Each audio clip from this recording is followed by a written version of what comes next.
Guys, welcome back to my channel. मैं हूँ रोशनी, आ गई फिर से एक और वीडियो के साथ। और आज मैं एक मूवी को लेकर आई हूँ जो एक तेलुगु हॉरर मूवी है।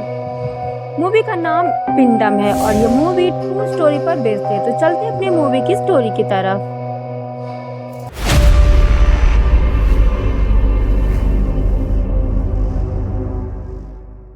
मूवी की स्टार्टिंग में एक लेडी को दिखाते हैं जिनका नाम अनम्मा होता है। वो एक तांत्रिक होती हैं। वो एक घर में आती हैं जहाँ का कुत्ता उनकी गाड़ी पर सर पटक पटक कर अपनी जान दे देता है। अनम्मा घर के अंदर जाती हैं तो एक फैमिली जो अभी कुछ दिनों पहले ही अमेरिका से आए हुए थे, उनकी बेटी के ऊपर कोई साया होता है। उनके घर में कुछ भी अच्छा नहीं हो रहा था, जैसे भगवान की फोटो का टूट जाना, पेड़ पौधे सूख जाना। अनम्मा उस लड़की से बात करती है तो वो लड़की तेलुगु की भाषा में बात करती है, जबकि उस लड़की को तेलुगु आती ही नहीं थी क्योंकि वो लोग स्टार्टिंग से ही अमेरिका में पली बड़ी थी। अनम्मा को पता चलता है उस लड़की के ऊपर उसके दादाजी की आत्मा आई हुई है। अनम्मा कुछ चैंटिंग वगैरह करती हैं और लड़की के पिता से कहती हैं कि आप अपने पिताजी से माफी मांग लीजिए, आपने उनका फ्यूनरल ठीक से नहीं किया है जिसके कारण वो आपसे खफा है। आदमी अपनी बेटी के अंदर मौजूद अपने पिता की आत्मा से माफी मांगता है और सब कुछ ठीक हो जाता है। वो लड़की तुरंत ठीक हो जाती है। दादाजी की आत्मा अपनी पोती की बॉडी को छोड़कर चले जाते हैं।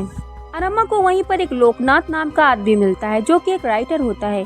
वो कहता है कि वो अनम्मा के ऊपर एक डॉक्यूमेंट्री बनाना चाहता है, जिसके लिए वो अनम्मा के साथ रहकर उनके साथ काम करना चाहता है।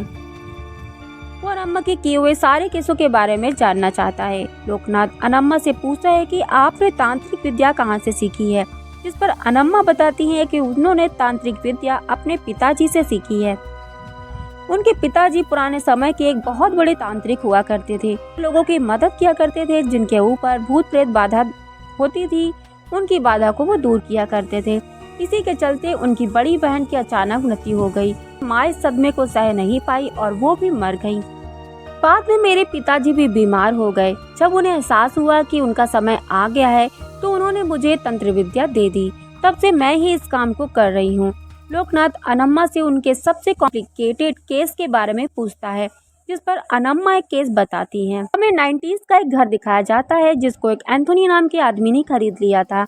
एंथोनी के परिवार में उसकी माँ, उसकी पत्नी और उसकी 2 बेटियां होती हैं। उसकी छोटी बेटी का नाम तारा और बड़ी बेटी का नाम सोफी होता है। आपकी याद के लिए बता दूं कि छोटी बेटी तारा गूंगी और बहरी होती है। वो इशारों में ही लोगों से बात किया करती थी। एंथोनी की माँ एंथोनी से एक पोता चाहती थी क्योंकि एंथोनी की पत्नी प्रेग्नेंट होती है। सोफी का एडमिशन एक अच्छे स्कूल में हो गया था, लेकिन तारा के लिए कोई अच्छा स्कूल नहीं मिल पाया था। उसी दिन भगवान के सारे फोटो नीचे गिरकर टूट जाते हैं और एंथोनी के पिता की भी फोटो नीचे गिरकर टूट जाती है। ये सब देखकर एंथोनी की मॉम डर जाती हैं और कहती हैं कि शायद तुम्हारे पिता किसी बात से लेकर नाराज हैं। लेकिन एंथोनी कहता है कि माँ, तुम फालतू में परेशान होती हो। ये घर काफी पुराना है तो इस पर लगी हुई कीलियां ढीली हो गई होंगी, जिसके कारण फोटो नीचे गिरकर टूट गई है।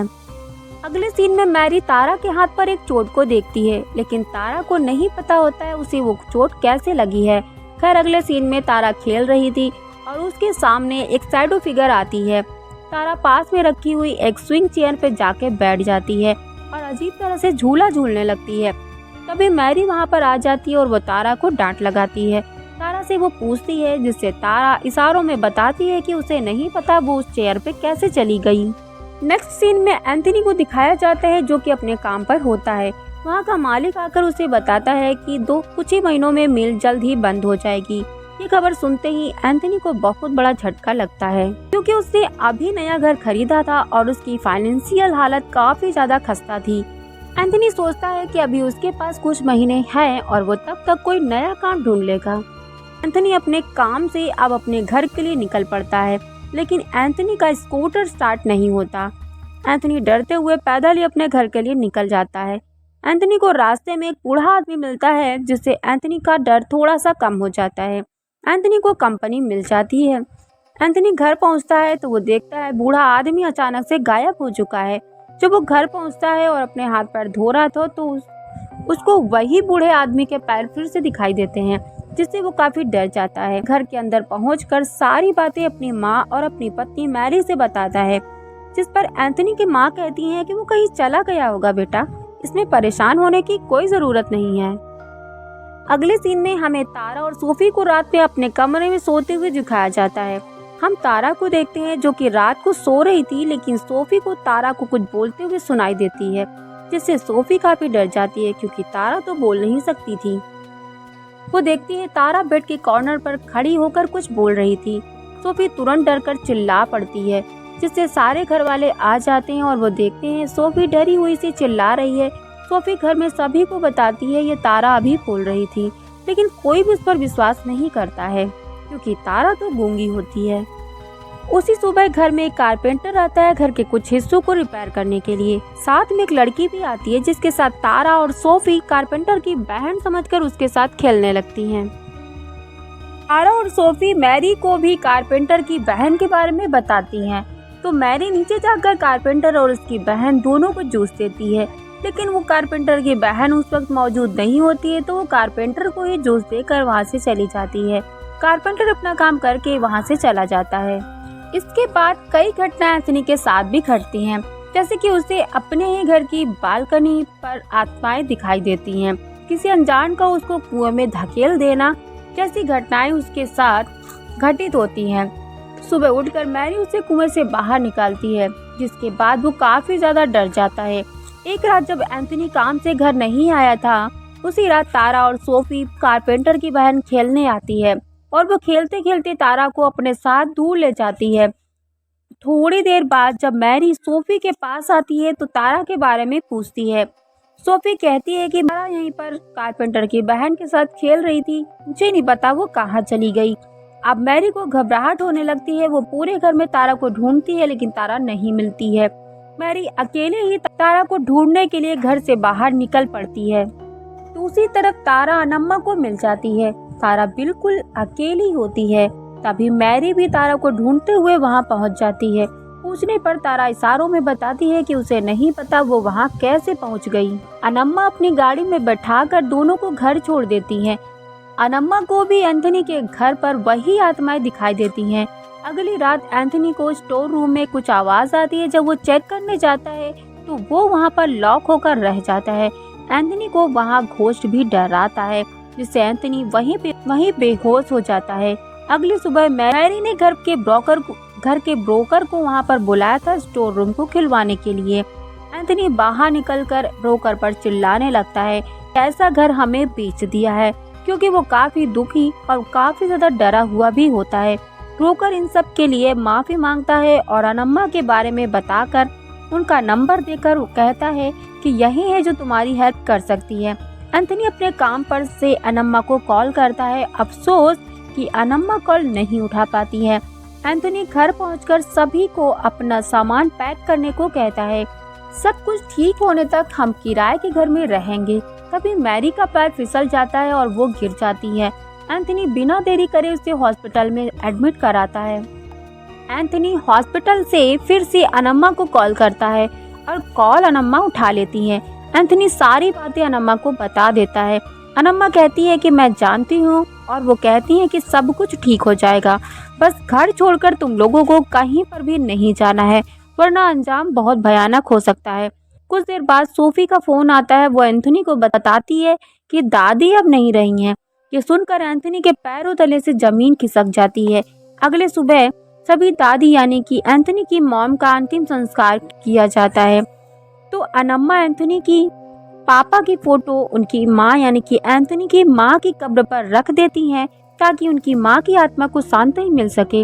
लेकिन अगले दिन अनम्मा देखती है कि एंथनी के पिता की फोटो तो घर में वापस से लगी हुई है। अगले दिन जब अनम्मा एंथनी के घर जाती है तो वहाँ पर एक बूढ़ी औरत की आत्मा मिलती है और साथ ही साथ एंथनी की मॉम की भी स्पिरिट दिखाई देती है, जो बिना कुछ बोले वहाँ से चली जाती है। अनम्मा मैरी से कहती है कि आप अपना और बच्चों का ध्यान रखना, खास तौर पे उन्हें तारा का ज्यादा ध्यान रखना होगा। इतना कहने के बाद अनम्मा जब घर से बाहर जाने लगती हैं तो उन्हें वहाँ पर एक बरगद का पेड़ दिखाई देता है, जिसके पास जाते ही उन्हें अतीत की कुछ झलकियाँ दिखाई देती हैं, जिसमें 2 बच्चियाँ खेल रही थीं और एक परिवार भी दिखाई देता है जो कि मारे गए, लेकिन क्यों ये अनम्मा को पता नहीं चल पा रहा था। यही जानने के लिए अनम्मा अलग अलग धर्मों की बारे में जानने की कोशिश करती हैं और अलग अलग धर्मों के लोगों से मिलती हैं, जिससे कि उन्हें इस केस से जुड़ी जानकारी जुटाने में मदद मिल सके।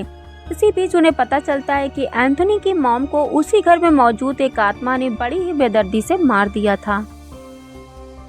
खैर, अब फाइनली अनम्मा पहुंचती है एंथोनी के घर पर। उनके साथ 2 और साथी भी होते हैं, क्योंकि आज अनम्मा तारा के ऊपर एग्जॉर्सिज्म करने वाली थी, क्योंकि दिन पे दिन तारा का बर्ताव बदलता ही जा रहा था। अनम्मा पहले उसी पेड़ के नीचे जाती हैं, जो कि एक बरगद का पेड़ होता है। वहाँ पर छानबीन करती हैं तो उन्हें एक बच्ची का कंकाल मिलता है। तभी वहाँ तारा आ जाती है, उसी पेड़ के चक्कर काटने लगती है। थोड़ी देर बाद तारा बेहोश हो जाती है। सभी उसे लेकर घर के अंदर आ जाते हैं।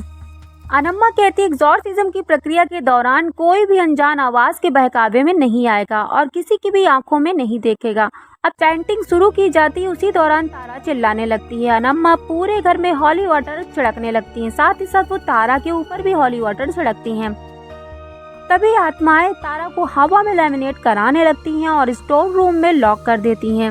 सभी तारा के पीछे भागते हैं। उसी रूम में अनम्मा को कुछ बच्चों की आत्माएं दिखाई देती हैं और एक बड़े से पुराने बॉक्स में कुछ बच्चों के कंकाल भी मिलते हैं। और वहीं पर हमें पता चलती है एक अतीत का सच। उसी घर में एक आदमी रहा करता था जो थोड़ा बूढ़ा होता है, और ये वही आदमी होता है जो एंथोनी को रास्ते पर मिला था। बूढ़े आदमी की पत्नी प्रेग्नेंट होती है, लेकिन बूढ़ा आदमी और उसकी माँ अपनी बहू से अच्छा बर्ताव नहीं किया करते थे, क्योंकि उन्हें अपनी बहू से एक बेटा चाहिए था, लेकिन उनके पहले से ही ऑलरेडी 4 बेटियां हो चुकी थीं। वो बूढ़ा आदमी कुछ तांत्रिक को लेकर आता है और अपनी बहू के पेट में जांच करके पता करता है कि बेटी है या बेटा। उसे जैसे ही पता चलता है कि उसे फिर से बेटी होने वाली है, वो बूढ़ा आदमी जानकर गुस्से में लाल पीला हो जाता है और चाकू से अपनी पत्नी का पेट फाड़ देता है। पत्नी और उसका बच्चा तुरंत मारे जाते हैं। बूढ़ा आदमी अपनी 4 बेटियों को भी एक एक करके मार देता है। छोटी बेटी जान बचाने के लिए उसी बरगद के पेड़ के पास छिप गई थी। वो लोग उसे मारकर वहीं पर दफना देते हैं। इसीलिए हमें उस बच्ची का कंकाल उस बरगद के पेड़ के पास मिला था। अनम्मा को सब कुछ पता चल चुका था। वो समझ चुकी थी कि तारा को उसी मरे हुए न्यूबॉर्न बेबी ने पोजेस कर रखा है। अनम्मा उस नन्ही सी आत्मा को मुक्ति दिलवाने की कोशिश करने लगती हैं। दूसरी तरफ अनम्मा का एक साथी जो बूढ़े आदमी के द्वारा पोजेस हो गया था, वो सब पर आकर हमला करने लगता है। अनम्मा उसे भी शांत करती हैं। एक्सॉर्सिज्म पूरा हो जाता है और सब कुछ ठीक हो जाता है। अनम्मा जब लोकनाथ को ये कहानी पूरी बता ही चुकी थी, उसी समय उनके पास एक कॉल आ जाती है। तुरंत एक और केस के लिए कॉल आता है। वो तुरंत चल देती हैं और साथ में लोकनाथ भी आता है। जब वे बताए हुए लोकेशन पर पहुंचती हैं तो वहां पर उन्हें कोई भी नहीं मिलता है। अनम्मा घर के अंदर जाकर पता करती हैं। तभी दोस्तों हम देखते हैं कि लोकनाथ उस बूढ़े आदमी बदल जाता है और कहानी यहीं पर खत्म हो जाती है। तो अगर आपको वीडियो पसंद आई हो तो वीडियो को लाइक ज़रूर कीजिएगा, चैनल को सब्सक्राइब जरूर कीजिएगा। मिलते हैं नेक्स्ट वीडियो में, तब तक के लिए टाटा बाय बाय।